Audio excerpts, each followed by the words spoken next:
Todavía hay quien piensa que la verdadera finalidad de la alquimia era la transmutación de los metales comunes como el plomo y el cobre en metales nobles como la plata y el oro, con el fin de un enriquecimiento material.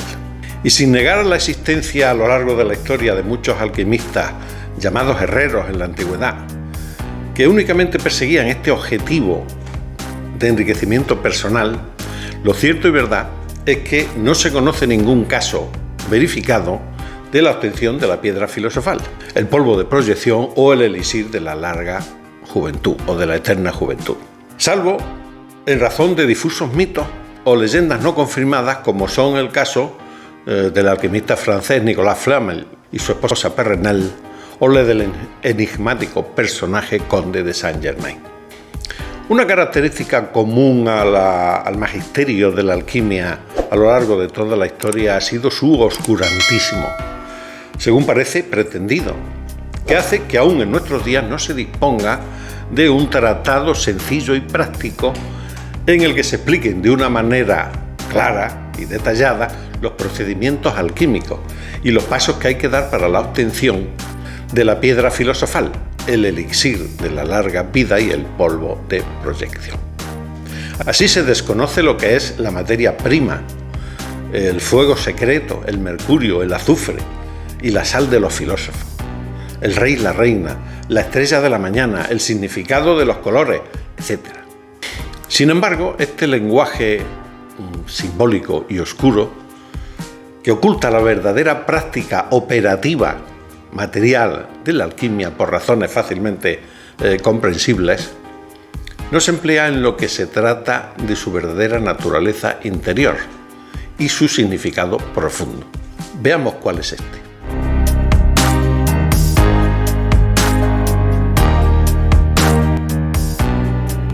Bienvenidos a bordo, pasajeros del Arca, aquí al amparo del diluvio universal que está cayendo ahí fuera, como ya sabéis. Mucho es lo que se ha escrito sobre la alquimia que ha existido en lugares tan lejanos como Europa y Oriente, el lejano Oriente, desde hace miles de años, al menos desde la mitad del último milenio antes de Jesucristo, y probablemente desde los tiempos prehistóricos. A la alquimia egipcia y alejandrina le debemos, aparte del propio nombre, de etimología muy controvertida, pero indudablemente de origen árabe, alquimilla, alquimistas como el propio Hermes Trismegisto, Zósimo, Ostantes, Demócrito, María la Judía o el obispo Sinesio. La escuela de Alejandría se extinguió en el siglo VIII después de Jesucristo, pero la antorcha de la alquimia había sido recogida al menos un siglo antes por el Islam, con maestros como Geber y Races. De aquí pasó a Europa, con Roger Bacon en Inglaterra, San Alberto Magno, primero en Alemania y luego en Francia, que era cristiano y que además es doctor de la Iglesia y está considerado uno de los grandes alquimistas de la antigüedad. Da mucho para pensar, y es que al final no conocemos bien la historia de la Iglesia. Arnaldo de Villanova en Italia y Raimundo Lulio en Mallorca, un franciscano perteneciente a la Orden Tercera de San Francisco, también beatificado y también miembro de la Iglesia católica apostólica romana.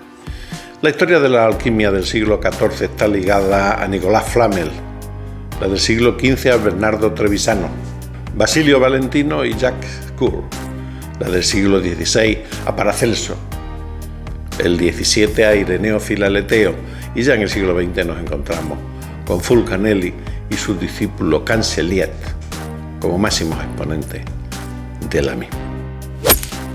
Pero veamos qué se dice en el libro de los 7 capítulos atribuido a Hermes Trismegisto, padre espiritual de la alquimia.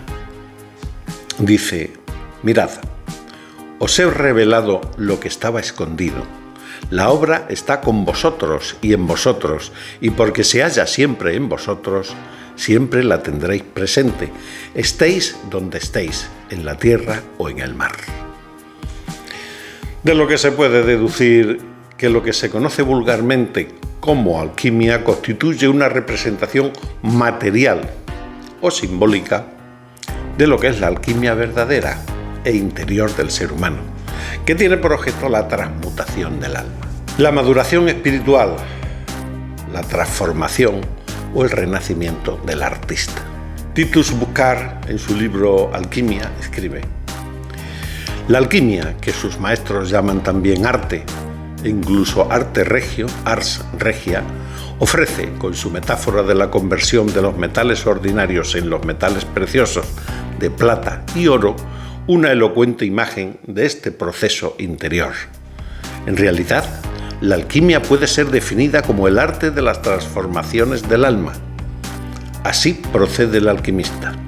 Según el lema solve et coagula, disuelve las concreciones imperfectas del alma, las reduce a su materia y las hace cristalizar de nuevo en una forma más noble.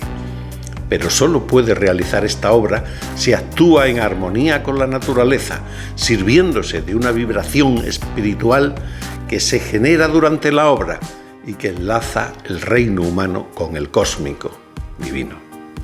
La naturaleza se renueva incesantemente, de tal manera que todo es cambio y transformación. Pero no toda transformación es una obra alquímica, pues la obra alquímica, necesita, para serlo, de ese enlace entre lo divino y lo humano, del cual sale el hombre reforzado. La práctica del arte exige del artista un esfuerzo tal que mediante la concentración, el amor al arte, el anhelo de las cosas divinas y la renuncia a las cosas humanas, se produzca el vacío iluminador, donde el espíritu universal de vida venga a ocupar el lugar dejado por la naturaleza inferior del hombre, que así se convierte por breves instantes en divino. El arte así considerado se convierte en algo sagrado, arte sagrado o arte regio, que contribuye a la elevación de los hombres desde su actual nivel de ser.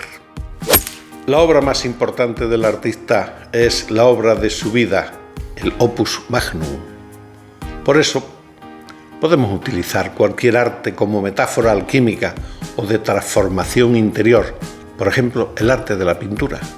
En el atanor de su estudio, el artista pintor debe trabajar cada obra con todas sus fuerzas, realizando el solve et coagula de tal manera que al tiempo que disuelve los pigmentos y los fija en el lienzo, se disuelve a sí mismo, para fijarse también él en el lienzo, siempre ayudado por su musa inspiradora y a la luz del espíritu universal de vida.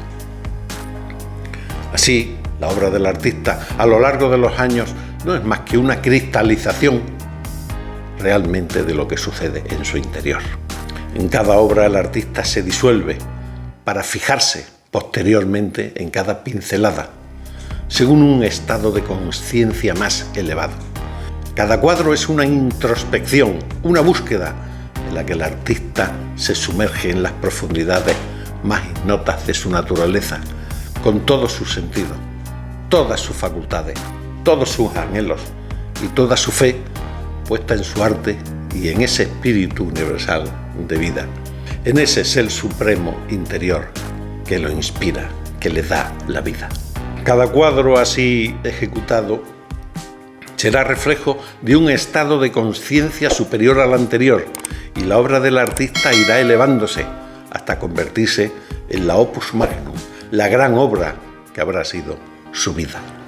Solo que entonces el artista habrá trascendido los deseos mundanos y sus vanas glorias terrenales y preferirá gozar de la luz en el retiro. Como decía Fray Luis de León, se aproximará a los humildes, a los desheredados, a todos los que trabajan, sufren, luchan, desesperan y lloran aquí abajo. Y como decía Fulcanelli, discípulo anónimo y mudo de la naturaleza eterna, apóstol de la eterna caridad, permanecerá fiel a su voto de silencio.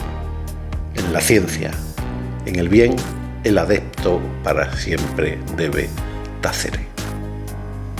Y esto ha sido todo, amigos. Espero que el vídeo os haya gustado. Hasta la próxima a todos. Paz y bien.